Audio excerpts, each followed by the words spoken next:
Welcome back to Radio Entrepreneurs. I'm Jonathan Freedman, and our next guest joining us on Radio Entrepreneurs is Jessica Murphy, a partner with Tarlow, Hart Rodgers. Welcome to Radio Entrepreneurs. Thank you, Jonathan. I appreciate you having me on. Oh, it's our pleasure.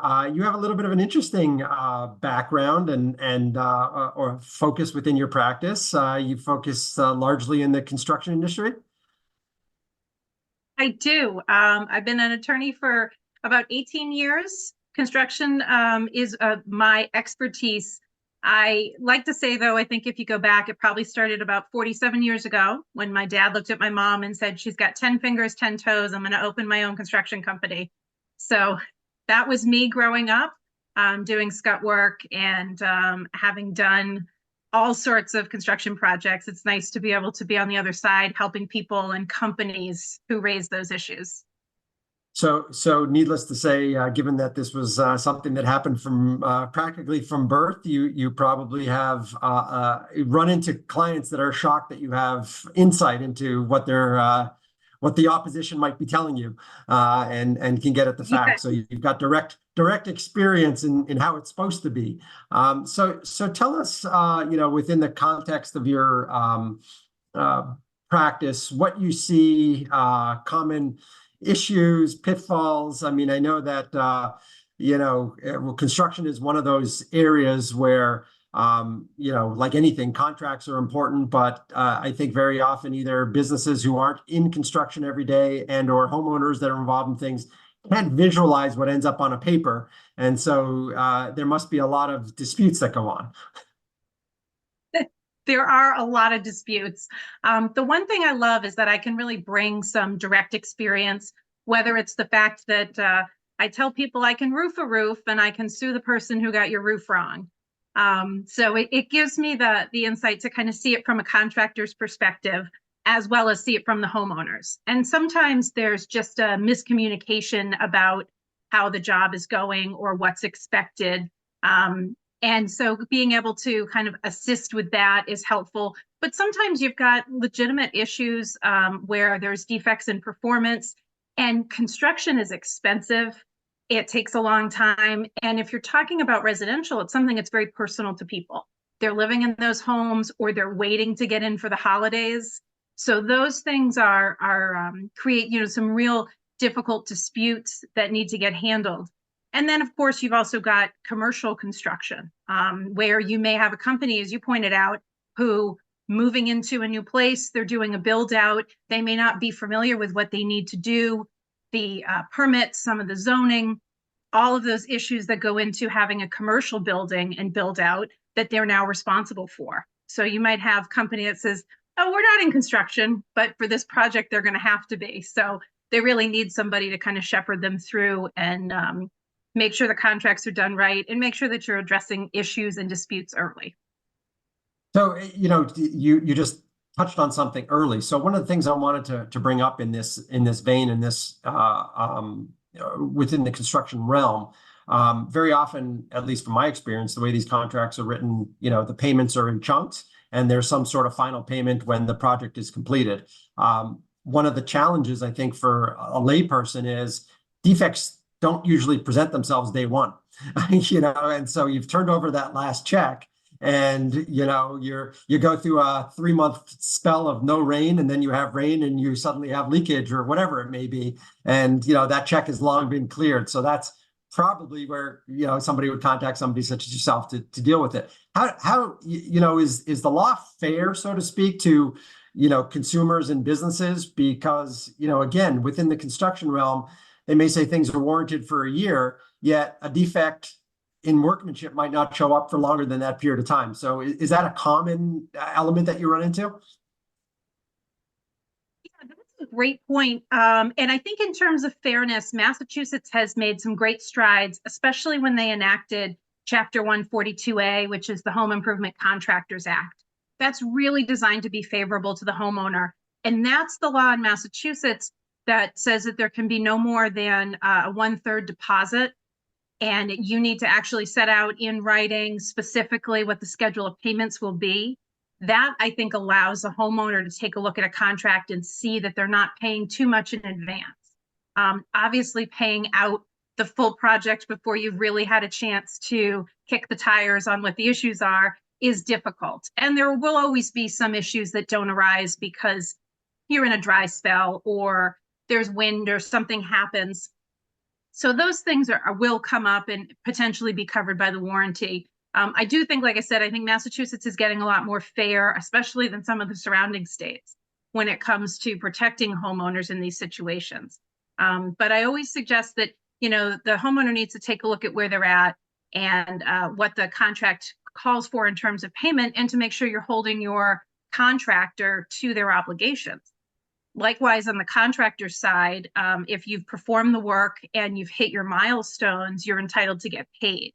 One thing I see in a lot of cases on both sides is that you feel as though the homeowner says, I'm being held up and held hostage. They say they won't come back unless I pay them $30,000. And the contractor's saying, I've done everything I'm supposed to. I need to get that next installment because I'm paying my subcontractors or suppliers. So there's a lot of tension that comes around payments. I think the best way to work through those issues is to certainly start with a very clear and understandable contract. Even though I've been an attorney forever, the best contract I can write is the one that everybody can understand. It doesn't have to have legalese. It just has to satisfy for residential, the contracting requirements. So it's interesting, and as you said, Massachusetts enacted some things that are favorable towards the consumer or the business. I know from personal experience that a lot of the surrounding states don't have the same requirements as far as registrations and things of that nature. And I know from some experience on the commercial end of things as well, some of the smaller subcontractors may not be as sophisticated, and performance clauses and things of that nature.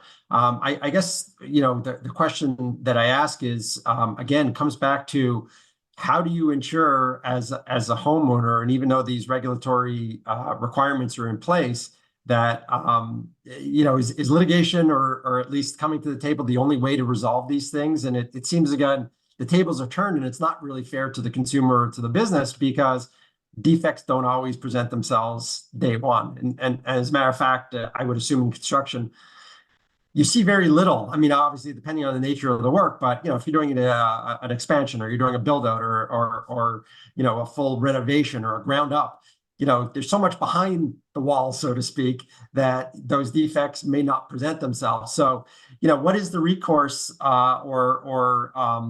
it, not putting you on the spot, but is it, you get an attorney to write a demand letter or something based on what your findings are after the check has long cleared the bank and you find these problems? Yeah, that's the problem, is you really do have most of these issues that come up towards the end. It is a very rare case that everything has gone perfectly right up until after the check is deposited and 6 months later. And because I do represent both homeowners and then on other occasions represent contractors, there are a lot of good contractors out there. And those good contractors, when they get the call to say either I'm going to follow the specific warranty procedures, which is always recommended for a homeowner, or you just get somebody calling and saying, hey, I've got a problem, can you come fix it? Good contractor is going to come out and do that no matter what. But if you think about this scenario, I had a case that where the foundation windows, the ones in the basement, kind of small ones when you go down that are just above ground level, were put in crooked. And now this structurally didn't impact the house, but the homeowner every day had to see, as they drove home, this crooked basement foundation window. And now once the foundation is poured and the window is in, the cost to fix that becomes incredible. You start building the house on top of that. I mean, so one of the things I find is that raising the issues about construction problems as they come up is really important. Getting people involved early. Because if those things are left till the very end, then, as you've pointed out, the check is cleared, the money's been paid, or you get into a situation where the contractor is unhappy to have been paid, and they may lien your property. So bring those things up early. Sometimes, though, they don't get addressed until later. And at the end of the day, that's when we come in and we take a look at the situation. We're writing a demand letter. We're saying you need to correct these issues. And these cases do go to litigation. Or you've got the contractor on the other side saying, they've said they won't pay because there are issues, and let's get something going in terms of we need to now recover that payment. Then it becomes a factual issue for a court to determine, to decide whether or not, who's right. Are these really material breaches of the contract? Are these warranty issues? One of the hard things you have is when you marry a new addition to an old project. So especially in historic Massachusetts, where we have so many older homes, there's a lot that goes into putting on that addition or doing a large renovation where you've got old existing, usually not up to current code, and then you've got this new piece coming in as well. So lots of issues with that.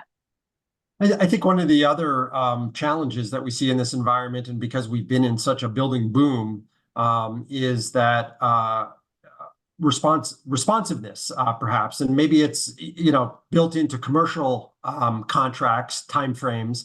One of the things I've seen, and just anecdotally, myself and other friends that have taken on projects, is a contractor will say, "Oh, this is a 6-week project," and then 6 months into it, you can't get them to show up to your job site, and so these projects just lag and carry on. Is it unusual or unheard of that within residential construction projects, timeframes and penalty clauses associated with performance are in there, or is that something that the homeowners just don't have the leverage? A contractor says, "You know what? If you're going to time me up and there's going to be penalties, I'll move on to the next customer."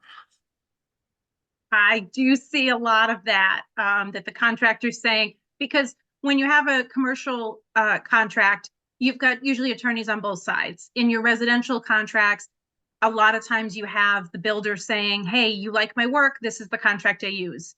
And that's the opportunity for the homeowner to get some advice, to get some additional terms in, because you frequently do not see any damages for delay. You don't see any clauses like that. Now, penalties in Massachusetts aren't enforceable generally. So they really do need to be tied to what your actual damages might be. And a lot of times somebody's saying, "I'm renting another place. I've got a storage unit. I've got things that are, if it's a business, I've got a business I need to open. Here's the expected damages if I can't do this on time." But for residential, you very infrequently see any sort of penalty or clauses like that. And the hard part is that once you've invested that time and gotten that person there, it will always cost you more time and more money to hire somebody else to finish the project. So a lot of times what I find is a resolution is, unfortunately, to get the parties together and figure out a way that we can control the balance of the money that's being paid, control the timing of the next steps, and really work through that. I was surprised in a case probably about 10 years ago when a judge turned to me and said, "Oh, Attorney Murphy, we all know construction projects don't end on time." And I said, "Well, it's in the contract and there's a date. I like to think that we're going to honor that." But I think everybody recognizes over budget and over time is not unheard of on a construction project.